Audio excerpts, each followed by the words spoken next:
Kick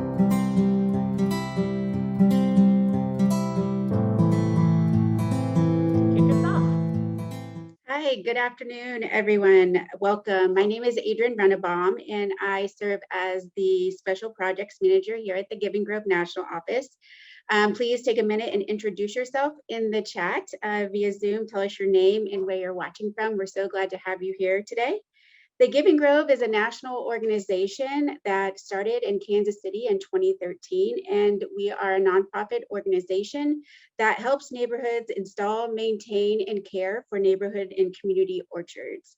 As a national organization, we support 10 cities from coast to coast through funding, resources, and consulting. Together, we build best practices as a network of tree nerds and offer all sorts of knowledge to neighborhood stewards who care for the trees. Our event today is sponsored by the Gattemeyer Family Foundation, and we are very grateful for their support today. So it is my honor to introduce to you our speaker this afternoon, Miss Karen Washington, who will be interviewed by Ashley Williamson, our Chief Replication Officer here at the Giving Grove. So a little bio for Miss Washington. She's been a resident of the Bronx for more than 26 years, and she's been a community activist for a very long time to make New York City a better place to live. She has worked with neighborhoods to turn empty lots into beautiful community gardens and speak out for the protection and preservation of gardens. She's a member of the La Familia Verde Community Garden Coalition and also helped launch a city farmers market.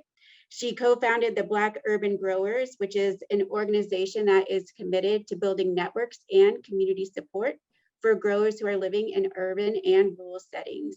She was voted by Ebony Magazine as one of the 100 most influential African Americans. And in 2014, she received the James Beard Leadership Award. She currently is the co-owner and organic grower of Rise and Root Farm in Chester, New York. So we are so excited and honored to have you here with us today. And with that, I will be passing it over to Ashley, who will kick off the interview. Please remember, you can write your questions in the chat, or you can send them anonymously using the Q&A, and then we will get to those at the end of the interview portion. Thanks, Ashley. Thank you, Adrienne. Mama Kay, thank you so much for being here with us today. I've talked to you a couple times. I know you're fresh off the farm today. You have a tiny house. You run the Rise and Roots Farm. You've got those couple cats and a catio, and you're an activist in our urban ag world. So what else is going on in your world? I'm just trying to survive like everybody else. It is hot here in New York. I know you probably where you are is in 100 degrees, but for New York, 97 is hot. And when you're out in the field on a farm and the sun reflects over the soil, is even hotter. But all is good. I'm enjoying my life, meeting people, growing food, feeding people. That's what I'm all about, and I'm excited about that. Excellent. Yeah, I know there's lots of folks out here that are on the webinar today that work on farms too. So we're all in this heat together. So you have a background in physical therapy. I want to know, how does that play into your work today? How did you come to be a farmer? What is kind of that journey and trajectory? Wow, do we have all day? No, we don't. But physical therapy, yes, I was a physical therapist for 37 and a half years, and I loved my job. So I left on a high note. I loved my job because it was a job that helped restore people's function. People who've had strokes, amputations, cardiac diseases, and it was a rehabilitation of people. And so, I look at the work that I'm doing with farming, and it's somewhat the same way, being like a caretaker, but this time not a caretaker of people, but a caretaker of plants. And so it was something that I sort of dreamt about, that one day when I would finish my career as a physical therapist, that I would follow my dream to become a farmer. I had been a gardener for 37 and a half years. And so putting it out into the universe, and I tell people, if you have a dream, put it out to the universe because someone might hear you. And so someone heard me continually saying, I want some land, I want some land, I want some land. And so in 2014, we went up and down the Hudson Valley and we landed on this spot in Chester, New York, the Chester Agricultural Center in the Black Dirt region of Orange County in New York State. And farming with my farming friends, voila, it's possible. That's amazing. So manifest it. That's huge. So you started the Garden of Happiness from an empty lot in was it 1988? How long ago was that? 1988. 1988. So from that time when you started with the Garden of Happiness in that empty lot in the Bronx, what did you learn from that, and what would be the difference today for people who are looking at land? Yeah, back then in 1988, believe it or not, if you can imagine New York City, this big metropolis, had over 15,000 vacant lots, mostly in low-income neighborhoods and neighborhoods of color. Those that left, they call it white flight. People with power and privilege left, and left people who could not move in despair, hopelessness. And so what people did, especially people with no resources, they came together and turned those empty lots into community gardens. And what I've learned from that is, first of all, I learned about environmental racism. Wasn't talked about back then, but the fact that incinerators, dumping areas are always placed in low-income neighborhoods and neighborhoods of color till this day. And what I also learned is the strength of community, the strength of community people coming together and turn those empty lots into community gardens, the resiliency, the effortness of people just wanting to see something better, turning something into something that was beautiful. And I think a lot of people don't give people who live in low-income neighborhoods and poor neighborhoods credit. They classify us in terms of needs and classify us in terms of deficits and scarcity. But for me, I look at my community as being resilient and strong. And that took a lot of learning, because people will tell you who you are, but then you have to believe in yourself and say, wait a second, you have outsiders denoting who we are, when in essence, we're powerful people because we do things without no resources or limited resources.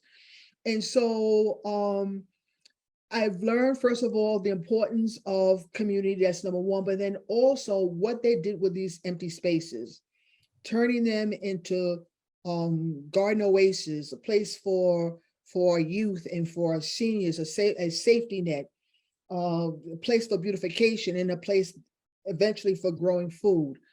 What I see today is, especially in communities across the country, that there's a recognition now of community gardens being a form of urban ag.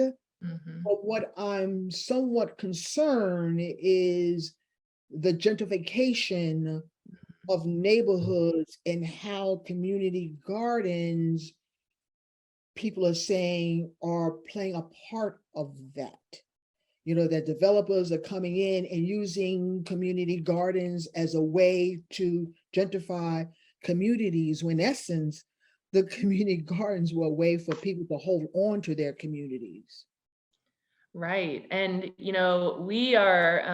I live in Kansas City, and we have this history of redlining and blockbusting and building highways through thriving Black neighborhoods. And, there's so much that was, that were federal policy that showed us today. We can still see there's not green space equity, and there are areas of low food access. And I think that when I first came across you, it was when you were talking about food apartheid years ago. And when I heard that word, it was like this light bulb clicked on, where I had heard food desert, food swamp, food mirage, there's all these other words that we can describe it, but food apartheid just so succinctly, it wasn't stale. It was, food desert is, you know, we don't choose to live in deserts. It also connotes like it just exists and it's there naturally, where food apartheid kind of talks about that systematic racism and environmental racism. So can you talk a little about food apartheid? How did you come up with this word? And Yeah, I came up with the word because, like you said, I've been here again, people talking about me in my community. They don't live in my community, they know nothing about my community or communities like mine, but yet they use these terms, and you gotta be very, very careful how you use language. And so when I was hearing food desert, and then people say, well, we can't say food desert, let's say food swamp. And then it was, oh no, we can't say food swamp, let's say food mirage. And it's like, really, folks? Let's talk about the food system that is not doing its work. Let's talk about a food system that is split into haves and have-nots. Let's talk about a food system that wasn't meant for people like me to be a part of.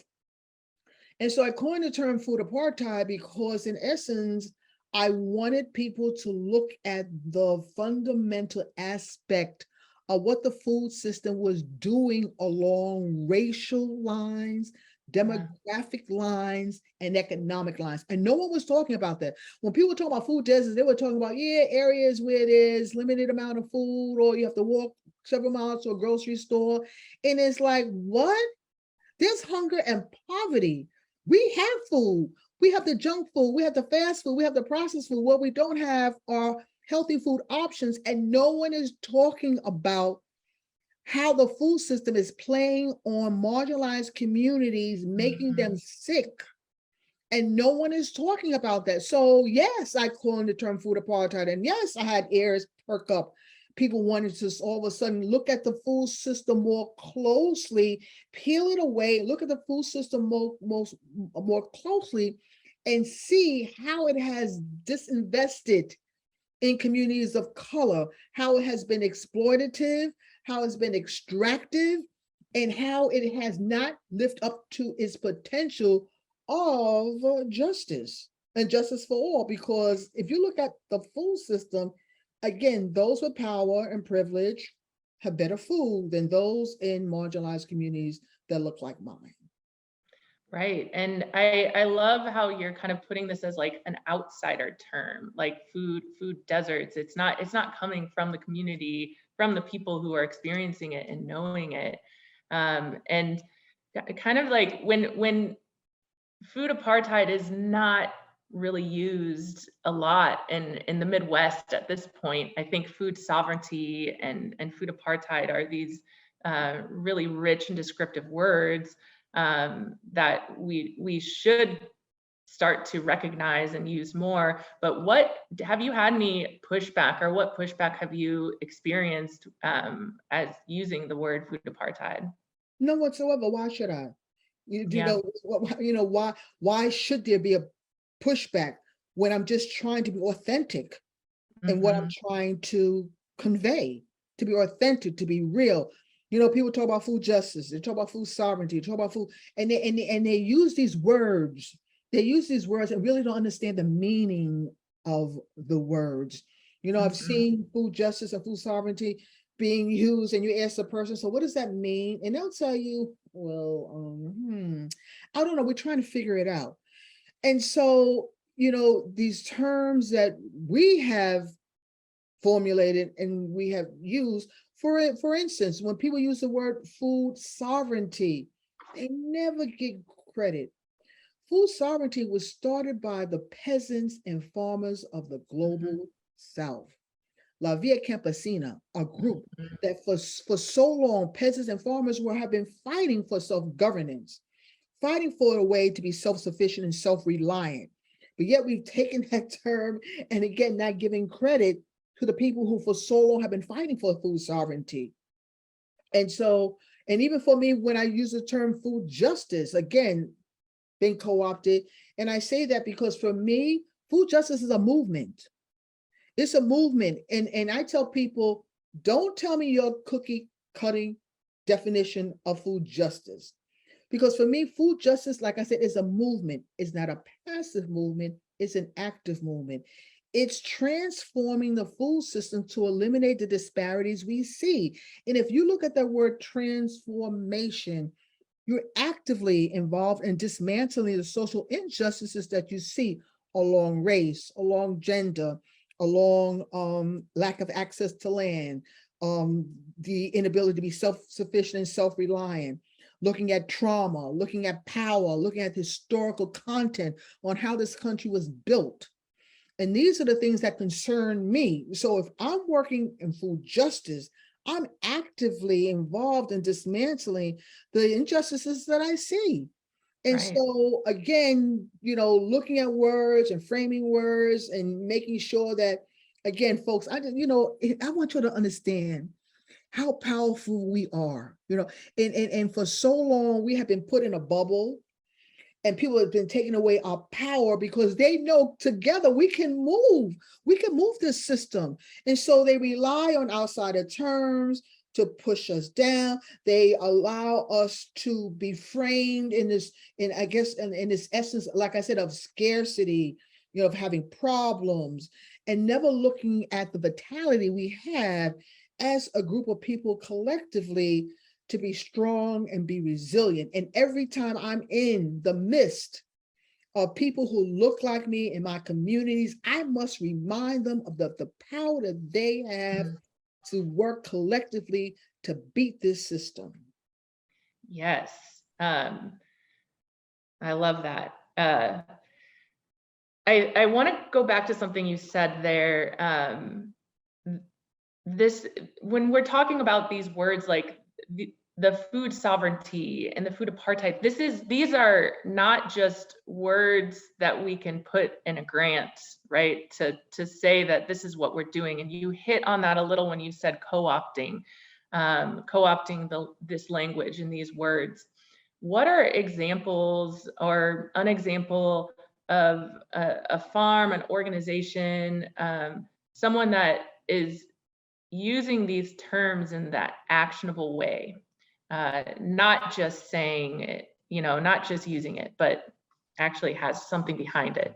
Excuse me, a lot of nonprofits that are white-led. I hate to say that, there's a majority of nonprofits in the food sector Mm-hmm. are headed by whites. And Mm-hmm. so and don't get me wrong, I understand, and you want to come into our communities to help us. But for me, again, especially when you're coming in with the essence of building community and leadership. And what I find disheartening is the fact that, all right, so you're coming in with your power and your privilege and your expertise to come into these in these communities, you're working on food justice and food sovereignty, but daggone, you here 10, 12, but you still here.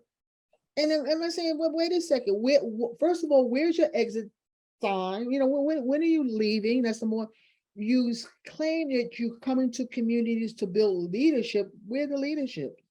Mm-hmm. So for me, a lot of nonprofits in the food world will use these terms to pad their RFPs and their grants because it's no fault of their own. It's because the funders are looking at those key words.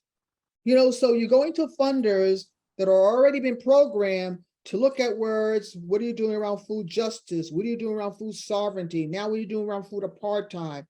So it's the funders that have already got these keywords. And so what you do is you just pad your RFP and your programs and not really looking at the essence of what you do. And then also not looking at the essence of what your mission and vision is.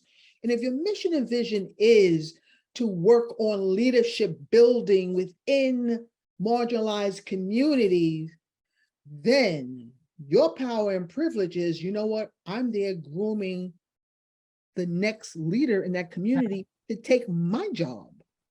Yeah. Instead of I'm saying it from a place of love, but I have seen time and time again of organizations that been in communities too long. Mhm. You got to give up that leadership you got to give up that leadership to the community. And in essence, also for grant writers. I see time and time again, a lot of nonprofits rely on grant writers. And so you have the grant writer that comes into the organization, but never teaches the community leaders how to write grants. Mm. And so when a grant writer leaves, all of a sudden the organization falls apart because no one knows how to write grants. And so my message is, you come into our community with your power and privilege to help lead, to develop leadership. You should also thinking about how do you then take the skills that you have and involve the next group of leaders to take your place. And Yeah. I say that the same with grant writers. As soon as you walk in that door and you start writing grant, you're looking at the people in the community that you can teach how to write their own grants so they can be self-sufficient and self-reliant. You asked a hard question. I'm trying to answer it the best I can. Yeah. But Well, I also I want to encourage everybody to take a look at there's a great study called Race to Lead, and it looks at nonprofit leadership gaps and talks about the whiteness of the leadership of organizations. And they kind of dig into that and they ask, why? And the reasons are oftentimes there's a lot of pressure on Black folks and brown folks as they go up in an organization to be the leader of diversity or to have that weight on their shoulder of leading in that way, not just for the job description, but for all these other efforts as well. And the training also isn't there, but it's a really great study. I encourage everybody to take a look at that, the Race to Lead. And as we're talking about white-led organizations, do you have any advice for people of color that are within these organizations, that are working within these structures? start your own. Mm. Start your own. Because I do a lot of mentoring, and that comes up all the time. That you're in these organizations and you're there and you have ideas, but your ideas are never expressed, or you're the token that does the work in communities of color. But when it comes to making changes, you don't have change. You can't do that. So I tell people, you know what? In order for people of color to have power within an organization, they need to have power to make change. If not, it's just tokenism. And Yeah. so a lot of people come to me, so Ms. Washington and Karen, Mama K, what can I do? I have these great ideas, but it seems like it's being lost. And I say, you know what? Start your own organization. Get in a group of people, like-minded people out there that want to do the same thing that you're doing, and start your own organization. Why are you in an organization where you're frustrated? There's no ability for you to move up the ladder. You see yourself as tokenism, and yet you have such great ideas. Get out of the fight. Get out. And believe it or not, a lot of them have taken me up on that, that offer to start your own business. You know more than anyone else about your community, what your community needs. And a lot of young people want to see people that look like you in leadership positions instead of always on only on a staff level. You're the staff, but you're not the executive director or the assistant director. You're just the staff, and you're frustrated because you're surrounded by people, majority, and some of them are white, and they have no relationship to your community, because at the end of the day, they go home. Even the director doesn't live in the community. They leave after 5 o'clock. They go to their nice homes in the suburbs. And yet you're here left with what's going on in your community. And you're the eyes and ears. And so think about when you get that frustration, what is it that I can do to start my own? And you know what I say? Turn the tables. I say, you know what? If the organization is really bent on leadership, building leadership, so you go to them as a staff person and say, you know what? I want to start my own organization. Can you help me start my own organization? Go to the people that you work for that said that they're there to build leadership, and you go to them and you say, you know what? I want to start my own organization within my own community so that there are people that look like me in the community doing the work. Yeah. See what they say. Yeah. Yeah. So talk to me a little about Rise and Root Farm. Is that like, what is this, what do you guys do there? Rise and Root Farm. We farming right now. Let me say, before I came on, y'all didn't see how I was like, this perspiration. I had to change my clothes and stuff like that because it's 90 degrees. So we started working around 7:30, 8 o'clock. So Rise and Root Farm, again, follow your dream. So 4 of us, were working at, part of this organization called Just Food. And we always talked about one day, let's farm together. And I tell people, I give people advice, never think about farming by yourself. Because farming in community, people bring different aspects and expertise into a situation, into a group. And so we decided, like I said, I retired from physical therapy in 2014. Lori was coming back from CASFIS, which is a organization now in California, in Santa Cruz, California, teaching people how to grow organically. Michaela was starting her fermentation business, and Jane was stepping down from the director of farm school. And we said, we're going to do this. Now, it's scary, folks. You're leaving jobs that you have for a long time to follow your dream.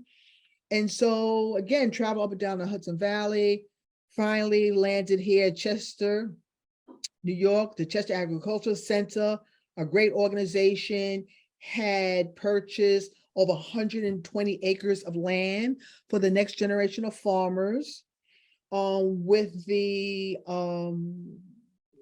the mission and vision is to farm organically under the guise of food justice and equity and inclusion and diversity. And so we have 6 acres. We are a for-profit farm. We're not a nonprofit farm. We're a for-profit farm because we want to find ways to make farming profitable. Yeah. 2 of us are women of color. Jane and Michaela are white. 3 of us are LGBTQ women. And this farm that we have, we grow organically. We have a small walk behind tractor. We do a lot of growing with our hands to limit the amount of compaction on the soil. And it's hard work, but we love it. We love it because we consider ourselves stewards of the land. Yeah. Even though we own the farm, we lease the land, we have a 30-year renewable lease, unheard of. We're in the black dirt region, which means that the soil, folks, is 40% organic matter. Usually soil is 3 to 5% organic matter, with 40% organic matter. And so given that blessing of that black dirt, our intention is to grow the food in a way that gives credence and gives honor to the earth and to the ancestors, the Napi people that were there before us, to give gratitude that we're able to farm on that land and to feed people, and again, to grow in grace, to grow in love, to grow in gratitude that we have been given the opportunity to grow food there. So yeah, and that's what we do. We work from, first year we paid ourselves $1 an hour, folks. Oh my goodness, $1. Then we went to $3 an hour. Then a couple of years, $8 an hour. Then we started hiring people and they were making more money than we were. So now everybody is being paid $15 an hour. We now have staff, part-time and full-time staff. So we've come a long way, but we've never forgotten our roots, sort of our connection to New York City, to our communities, and we strive to continue to do that. Yeah. So I need to come visit Rise and Root Farm one day. I'll get there. But this question of land access, this morning, we had a conversation with some of our Giving Grove affiliates in 10 different cities. And we talked a lot about land protection and how do we save these spaces from development. And there's this thing of green gentrification where, there is a vacant lot that the community took over and that the community grew. And then once it turned nice, then the eyes of other folks came on and they started to want to develop that property. How have you seen this happen, and what are ways that you've participated or seen people participate in protecting some of these spaces? You have to be proactive instead of reactive. You got to get off your tails. And if that means, marching in the streets, if that means chaining yourself to property, not only did I learn how to grow food, but I learned how to be an activist, to be outspoken. Let me tell you something. I always say land in cities, any land in any city has political consequences. And so it's attached to policy within the city. So you know what? Get to know the policy movers in the city. And so for me as a gardener, I had to train myself to how to become political, but to become an activist. So what does that mean? Activist? That means for me to get off my butt and start meeting with people who I put in office to do the work for me. See, we have this whole attitude of we don't understand our power. We don't understand our power as citizens in cities, in these United States of America. We put people in office because we have the right to vote. And then we sit back and do nothing. We don't make them accountable. For me, the first thing I started to do, I said, I got to learn the different people in office that make a difference in my community. So in New York City, we have a city council, we have a state assembly, we have a state senator, and we have a federal congressman. I picked up the phone and called, a city council person, especially when it came to land use. It's like, I want to speak to you. I want to come to your office and sit down. You want to go to my office? Yes, I want to come to you. Bringing a bunch of people? I said, no, I'm bringing myself. I want to hear what you're doing for my community. I want you to come out when we have events. Come out and see what we're trying to do to save our community garden, because we're growing food for our community because they don't have access to healthy food. They don't have access to food that is grown by people that look like them. Their food is from a food pantry, a soup kitchen, or bodega. So help us hold on to our gardens. And that's what the power and the movement was. When we first started the New York City Community Garden Coalition, we marched on City Hall. We got the air. We marched on City so hard because at that time, Mayor Giuliani tried to auction off community gardens to developers. But you know what? It made us stronger. We got together and started protesting and making sure that people heard what we had to say and getting the political power behind us. And so folks out there, know who have power and make them accountable, especially if you voted them in. Yeah. Be proactive instead of reactive. What happens is, let me tell you two things that kill any movement, and I've seen it time and time again, is silence and complacency. You Mm. sit back and you look at your garden, you figure, well, I'm going to grow some nice vegetables and some flowers and everything is going to be okay. And you never thought that, well, someone may come and take the garden away from you. Like, who owns it? Especially like, always find out who owns it. Because even if it's the owner that owns it, you talk to the owner. If he wants to, and usually owners want something with an empty lot. Make some sort of agreement, but have the agreement in writing. Have the agreement in writing if you're doing private ownership.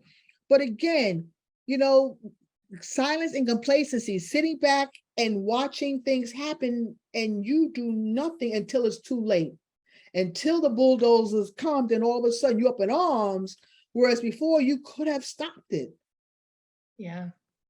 Yeah. So speaking of this collective power and the opposite of complacency and the definition of activism, you helped start the Black Urban Growers and the Black Farmers Fund. Can you talk a little about these two very, very important things? You know what? I've been truly blessed. And I always tell myself that, because there's something like, again, sense of belonging, what's your purpose in life? And I've always felt that I have been like a connector sort of thing. So with bugs, I go to Santa Cruz for this program called CASFIS, the Center for Agroecology and Sustainable Food System in Santa Cruz, 6 months living in a tent, learning how to grow organically. And as I'm there and I'm walking around looking at farms, the question is like, where are the farmers that look like me?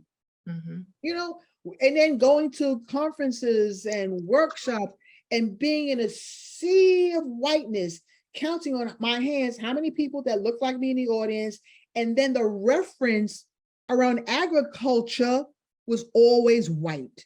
It's like, isn't it George Washington Harvard? You know what I'm saying? I mean, like, where are our voices? And so we started Bugs, Black Urban Growers, in 2010, when people said it would never happen. Black people don't want to farm. All they want to do is do movies and play basketball and hip hop. But we had over 500 people that first conference, and we had people who are in agriculture, people who are authors and chefs, people who were part of agriculture for the first time. People seeing, wait a second, this is what we have in our community, and being inspired, and hearing stories and hearing positive stories. They didn't hear the slave stories that people been pounding into our head time and time again, that farming is slave work and all that work. No, we're agrarian people. Farming is in our blood. Yes. And the strength of why it's so important to hold on to land and to grow food, and to hear those stories and hear people holding on to land from generation and generation. And so we're having our conference again, folks, in Atlanta, Georgia, October 14th, 15th, and 16th. Be there or be square. Yes. But again, having a platform for people to gather together to celebrate who we are in agriculture. And that's what the spirit is. It's not the downside and negative. It's a celebration of spirit, of our ancestors, of our legacy. So that's what Bugs is all about. Black Farmer Fund yes. started back in 2019. No, really started 2017 at a conference. There was this sort of, we had at Stone Barns, there was this conference, and out of the conference, we commandeered a room and start talking about what is it that we need. No, I'm going to say not need, because when we say we need stuff that comes from a position of deficit, what is it that we want? Yeah. Always remember that. Need, deficit, want, power. And we were saying we have to start looking at the economics of farming and wealth building in this country that we don't have. Believe it or not, in the early 1900s, we had more Black farmers than white farmers. What happened? Well, the Jim Crow, segregation, the Great Migration, sharecropping, criminal justice system, antiquated and rules and regulations from the government to redlining, all these things that were put into place to prevent Black people from obtaining wealth. And so we started a Black Farmer Fund because we looked at New York State, because people were talking about diversity and inclusion, and all of a sudden people talking about urban ag, and we looked at the census in New York State and saw that out of 57,000 farmers in New York State, only 139 are Black. What?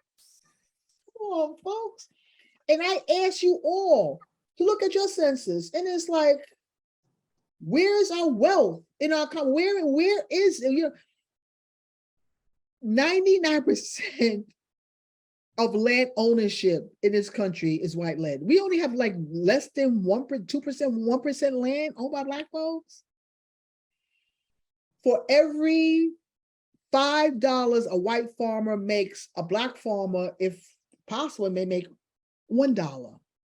There's such a discrepancy when it comes to wealth between white family and Black family. A white family can make $150,000 a year, whereas a Black family, 35,000 a year.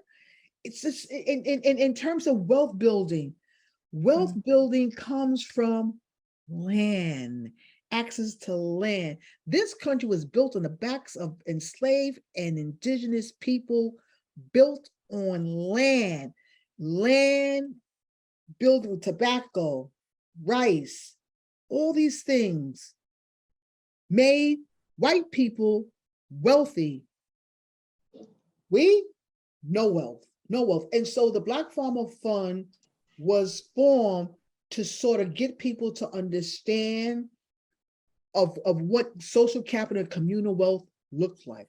How do we start building wealth within our community, telling our story out there, or how we want to build communal wealth? How do we want to share wealth within our community? How do we want to do financial education and financial literacy? How do we teach our own community how to come together with their resources and own a business, own a farm, own land? They don't talk to us about that. I'm telling people right out there, how many people have come to your community and say, you know what, I want to talk to you about how to repair your credit, how to build wealth, how to come together and own a business? No. You want to know? You want to sign up for the nearest soup kitchen and food pantry? How about, sign up for welfare? How about putting you on SNAP? They don't come to our community to talk about that. They don't talk about us owning businesses. Why? Because giving us that power collectively to own stuff, what? That means if we own stuff and we start having our own businesses, things in our community will change. But as long as we are poor and sick, people will make money off of us. They're making money off of us. The hospitals are making money off of us, we being sick time and time again. And that Black Farmers Fund, that is not city or state money. How is that funded? It's all private donations from people hearing our story of what we're trying to do to be self-sufficient and self-reliant.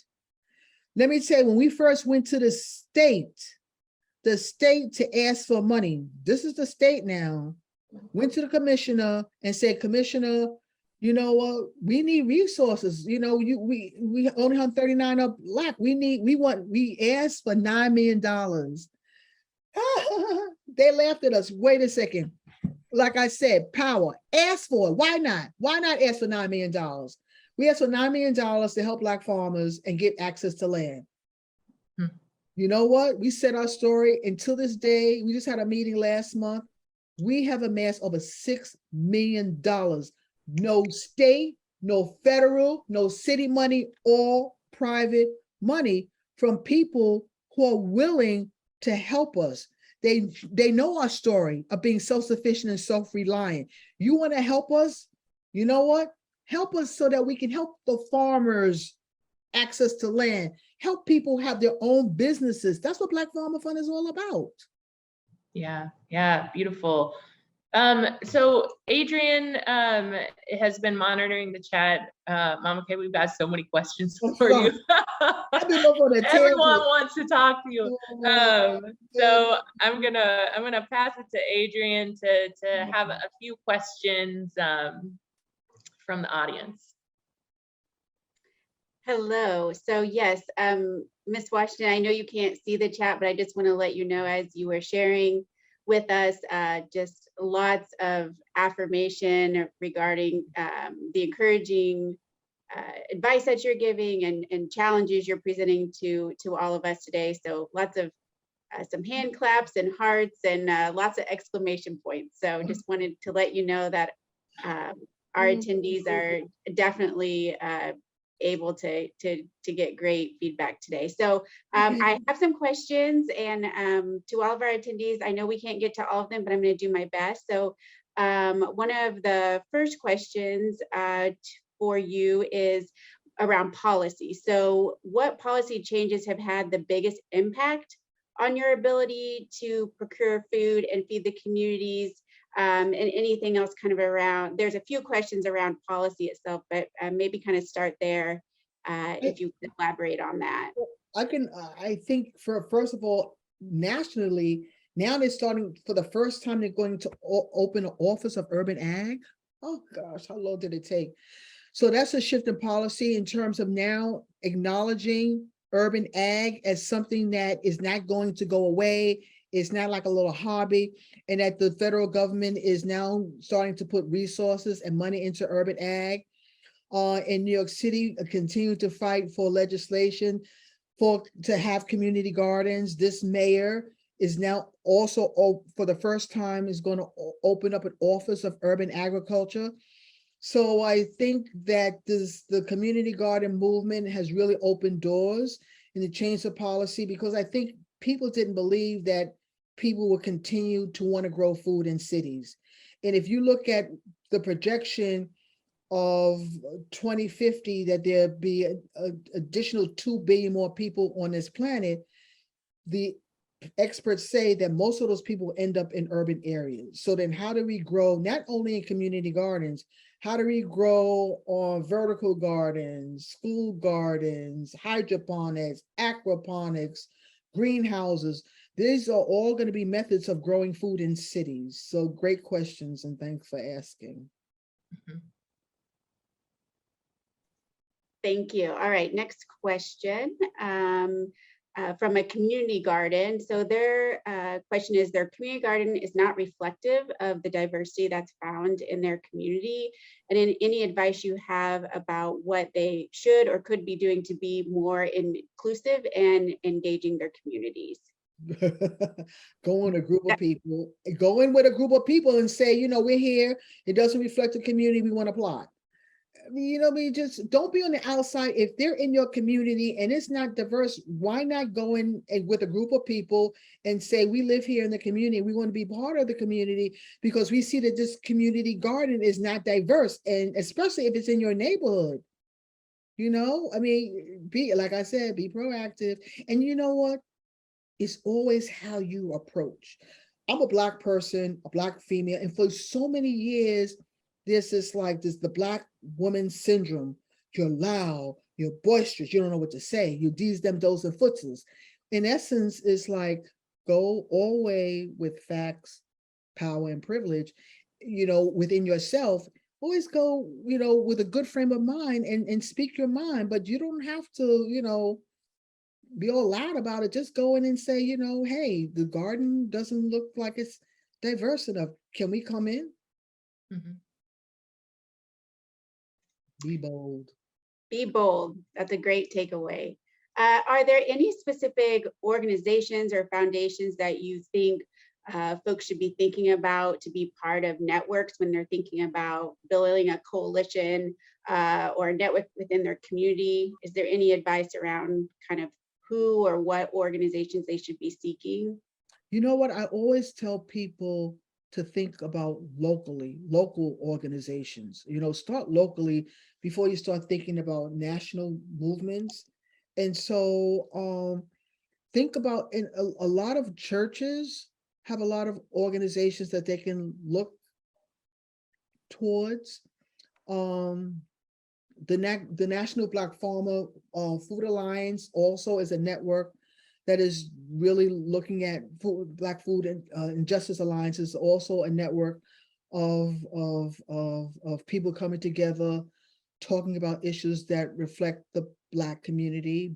Be at the conference on bugs in Atlanta, be there, be square, to learn about what you can do to start your own local organization within your community. But start local. That's the most important thing. Get a group of people within your own community and start building from them. Thank you for that. And someone in the chat did share there's a Black Church Food Security Network. So that might be something to check out. Yep. As well. All right, let me flip over to another question. Ashley will keep me on track for time here. We're doing good. We're doing good. All right, I'm trying to get through them. So what I'm trying to kind of maybe condense a couple questions around land use. You touched on this, but could you elaborate on how organizations can think about how to protect the land that they have from being sold to a developer, and also just thinking about like granting land to community gardens and the politics around that. So any advice around just kind of the land use, protection of land? We did talk about that this morning, as Ashley said, with a small group of our affiliates, but any advice you can share or experience with that? I want to talk about land issues in general, folks. Mm-hmm. Growing up, people said, we're never going back down south. We're never going back to the land. And land is our power. And for people out there, if you got land down in the South, the Caribbean, Puerto Rico, Dominican Republic, all these places that we got land, hold on to the land. Land is legacy. Land is who you are. Land is power. And a lot of us have given up. We're not paying the taxes. And so we let the land go. So many of us in the North have land in the South. Y'all know y'all got land there. It's time that you get that land back into the family. Pay the taxes. I can't tell you how many people I've come across. Again, when you talk about heirs property, hold on to that land. That land is your legacy. So if you know and you heard in the background, yeah, grandpa and grandma left us land down South Carolina, Virginia, and Georgia, hold on to that land. Now, when it comes to the politics of community gardens and land use, you got to work hard. Like I said, land in cities is political, and you got to go for the jugular. And that means that you have to go to the local officials that control that land. If it's a commission of land use, or it's your local politicians that can, because they have the power to make sure that that land stays within the community. It's not sold to developers, but they're not going to do that if they don't hear from you. Mm-hmm. Thank you. And Adrienne, I think we have room for one more question from the audience, and then we'll start to close it out. All right. I know, it goes so fast. No pressure there, right? No pressure there. A question regarding a couple questions around advocating for support and funding. So whether that's through government support and kind of what your take is on that, or doing more do it yourself and fundraising locally in your community, but maybe some strategies or lessons learned around fundraising. Yeah, let me tell you something. The most powerful thing we have as Black and brown folks in marginalized community is our story. Mm-hmm. Is our story.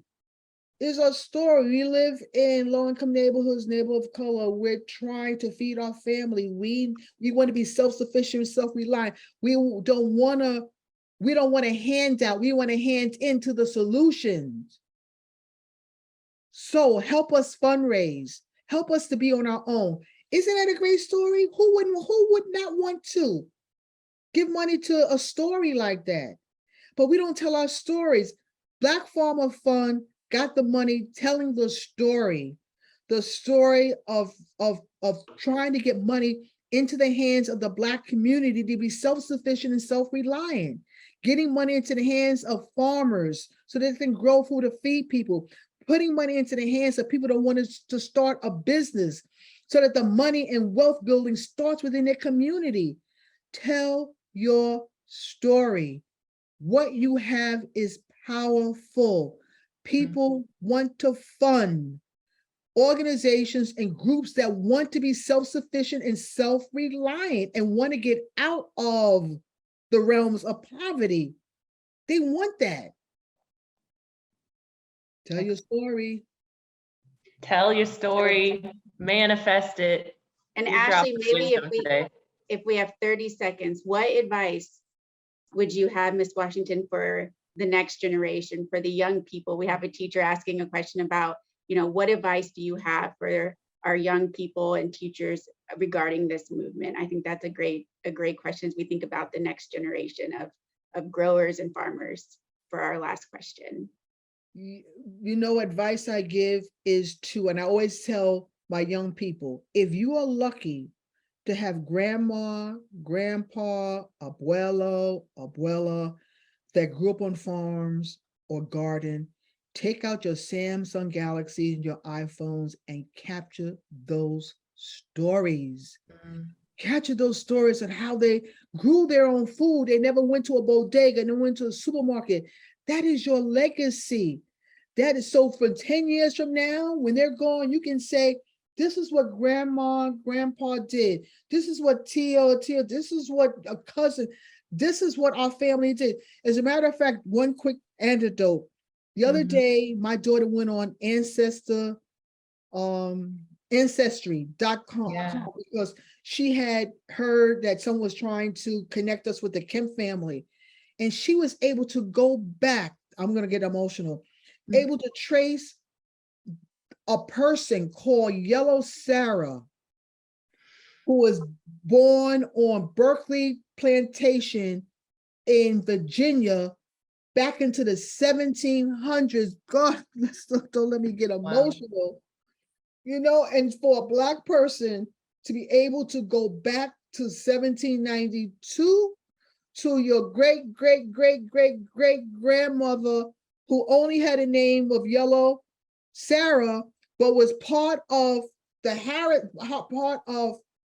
of Andrew Harrison legacy, who was the 9th president of the United States, and the son was the son on the Declaration of Independence. You know what? It's just go and capture those stories, young people, of your elders. Thank you.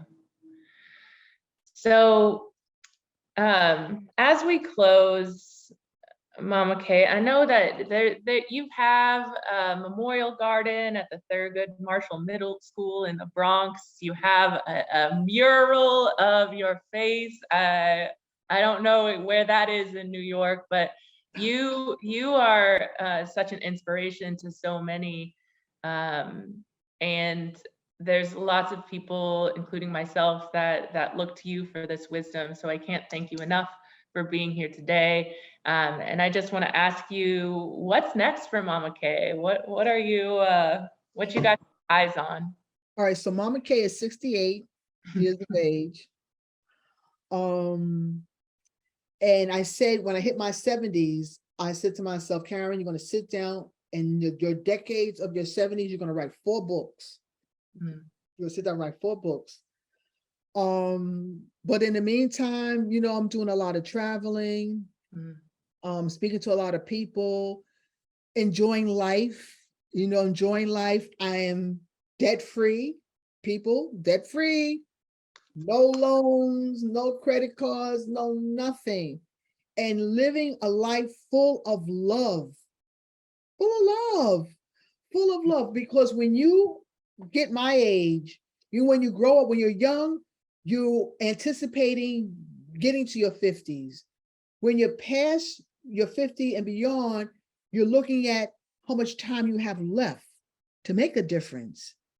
And so with the time that I have left, that God has given me and the universe has given me, to pass on the wisdom, to pass on the love, so that people, I want to be an inspiration to people. I came from the projects, Jacob Reese houses. I came from the projects.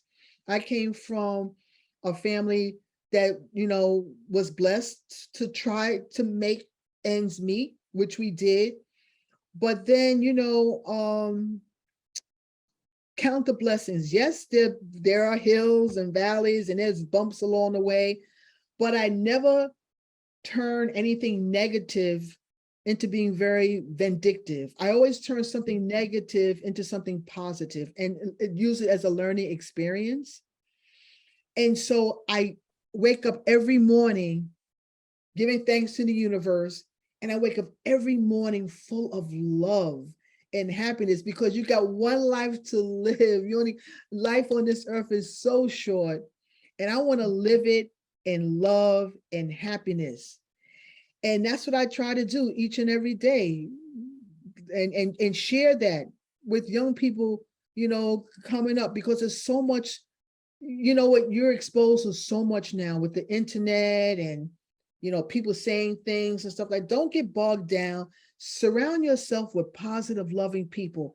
Yes, there are negative people in your family and in your, in your world, but they don't have to enter your world. You can love them and acknowledge them, but never let the negativity of people enter your world. Surround yourself with positive, loving people and try to make a difference in the world. The universe gave us this world to take care of. Try to do little things, be kind. I always say, to be kind with a kind word, thought, or deed. I live my life that way. And I try to be happy all the time. Well, Mama Kay, we're grateful for your wisdom. Thanks for being with us here today. I know all of us are going to be looking out for those books. And remember that you can find Mama Kay on Instagram through Roots and Rise Farm, and she's available to be booked. So reach out if you want to. Yeah, I'm available. I'm always on Facebook, Karen Young Washington. Hit me up. I'm available. I'm not a diva by no means. I'm just an ordinary person trying to do extraordinary things. That's it. Beautiful. And Ashley, I want to say thank you so much for this sort of conversation, because with your grace and your love and your knowledge, you made this experience worthwhile. And I thank you. The ancestors thank you for the gift that you have given all of us in sharing this platform. Thank you, Mama Kay.